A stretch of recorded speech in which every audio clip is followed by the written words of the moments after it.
Estimados irmãos e irmãs, Jesus está percorrendo o caminho para Jerusalém. E durante esse percurso, ele passou na casa de Marta, Maria, ensinando seus discípulos, sempre doutrinando, ensinando os seus que estavam em torno dele. Jesus ensinava sobre o serviço, sobre a necessidade de estar aos pés do Senhor em oração. Jesus falava aos seus discípulos que era necessário estar no estado de vigilância, quando conta aquela parábola das 10 virgens, que portavam consigo as lâmpadas, as previdentes e as imprevidentes. Ou seja, Jesus vai percorrendo este caminho de entrega na cruz e vai ensinando seus discípulos, assim como ele ensina ainda cada um de nós, que estamos com os ouvidos atentos para aquilo que ele tem para nos dizer, para o nosso crescimento pessoal, na nossa caminhada de discípulos e discípulas seus. No evangelho de hoje, Jesus, percorrendo este caminho, ele para na casa de um dos chefes dos fariseus. Eu não sei se vocês têm noção do significado disso. Os chefes dos fariseus. Jesus, ele veio para salvar a todos, até mesmo aqueles que iriam condená-lo. Jesus, ao entrar na casa daquele chefe dos fariseus, já sabendo do seu destino, da maldade que passava no coração daquela gente, dos poderosos daquele tempo que queriam matá-lo, aniquilá-lo de uma vez por todas, que Jesus incomodava, Jesus vai até a casa desse chefe dos fariseus e ceia com ele, vai comer com ele. Meus irmãos e minhas irmãs, a mesa é um lugar de intimidade. Nós nos sentamos geralmente à mesa para comer com quem nós conhecemos ou quem nós queremos conhecer melhor. Até nas festas da igreja, geralmente nós sentamos com as pessoas conhecidas. Isso a gente se misturar. Então Jesus, ele ceia na casa daquele homem que quer matá-lo, que não aceita a sua mensagem.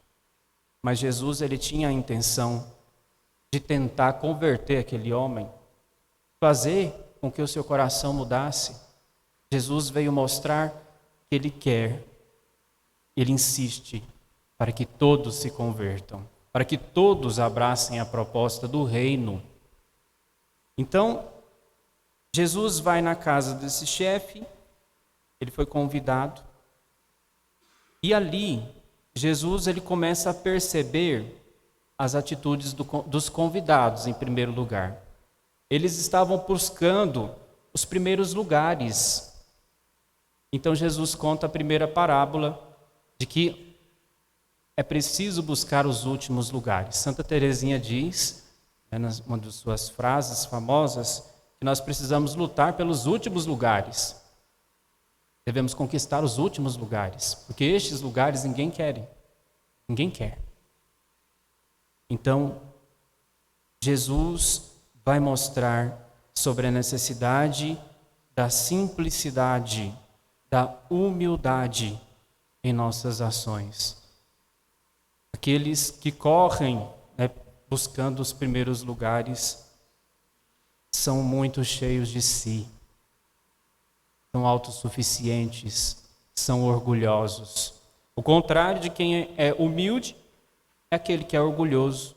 O orgulhoso, ele corre um grande risco de ser tão orgulhoso, de se achar tão autossuficiente, de pensar que até mesmo ele não tem necessidade de Deus na sua vida.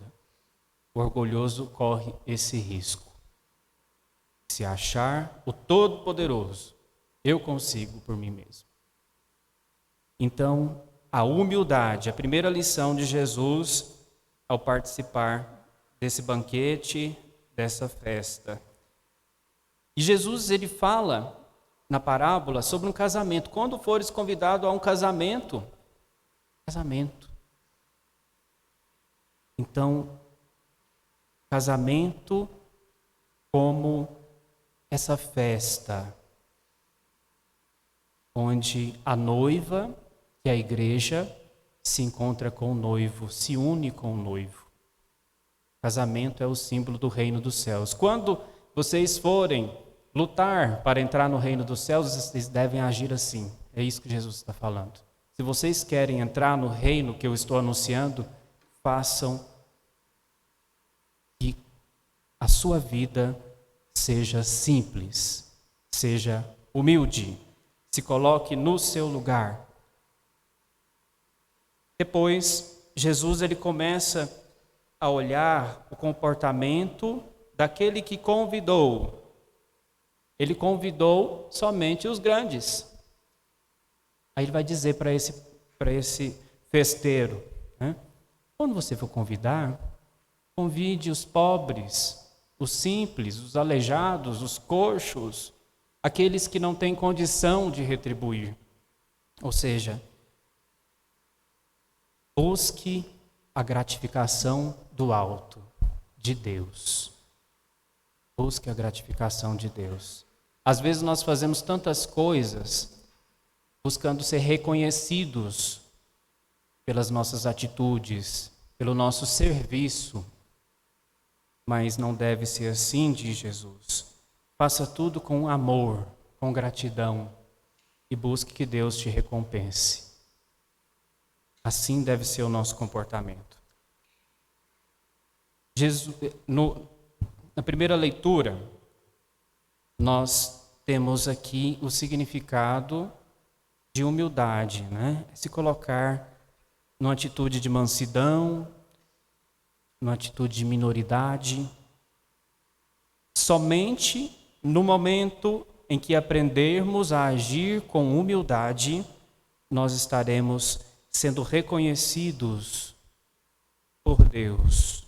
Encontraremos graça diante de Deus, diz o livro de Eclesiástico da Sabedoria. Então é preciso ser simples, humilde, para que Deus haja através de nós, para que Jesus ocupe lugar dentro de nós e assim possa fazer a sua obra acontecer. Então, a atitude de humildade. Uma grande lição é a da árvore. A árvore, né, quando ela produz os seus frutos, ela vai pesando o galho, não vai? Vamos imaginar um pé de manga, né? Mangueira. Vai enchendo de tanta manga que ela vai pesando e vai o quê? Se curvando, se inclinando. Assim deve ser a vida de cada um de nós. Principalmente quem se coloca a serviço da igreja. Olha, sempre se inclinar. À medida que vamos produzindo os frutos e se curvando, se inclinando. Reconhecendo que tudo é graça, tudo é dom de Deus. Que eu diminua e Ele cresça em mim. A lição ensinada por João Batista. Então, mais humildade, mais simplicidade em nossas ações. É isso que o Senhor pede de nós. Estamos neste caminho de perfeição. Seremos perfeitos só no céu. É porque somos humanos, não somos deuses. Mas o esforço deve ser diário. Deve ser diário. Eu preciso me colocar sempre numa atitude de conversão, de mudança de hábitos, para que eu faça a vontade de Deus, para que eu me aproxime cada vez mais dessa santidade de vida e dessa perfeição que o Senhor quer para cada um de nós. Então esse é o desejo de Deus. Então, o mundo hoje corre em busca dos primeiros lugares. É verdade ou não é? A sociedade não é assim? Quando nós buscamos aí um trabalho, queremos o melhor. Queremos o melhor cargo, as melhores funções, o melhor salário. Nem que para isso eu tenha que passar por cima do outro, destruir a vida do outro. Às vezes acontece isso. Olha a ganância. Na igreja, lugar de serviço, às vezes acontece isso na igreja também. Uma corrida para ser melhor do que o outro. Devemos ser melhores do que o outro no serviço, no amor, na entrega, na doação.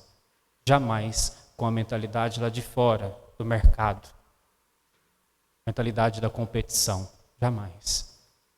Precisamos aprender a trabalhar unidos como comunidade para crescermos juntos. Como é bonito uma comunidade que se une pelo reino de Deus, pelo reino dos céus. A política tem corrida pelos melhores lugares ou não tem? Melhor nem falar, né? Na política é triste. Quem tem aí Facebook, Instagram, é triste olharmos aquela pouca vergonha entre candidatos que deixam de apresentar propostas para destruírem uns aos outros. E o pior ainda, quando os fiéis aderem a essa proposta. Meus irmãos e minhas irmãs, que a nossa corrida seja para sermos melhores, enquanto pessoas simples, humildes, que buscam ter Deus no coração, que buscam alcançar o céu, que buscam fazer deste lugar em que habitamos um lugar melhor para se viver. Em nome do Pai, e do Filho, e do Espírito Santo.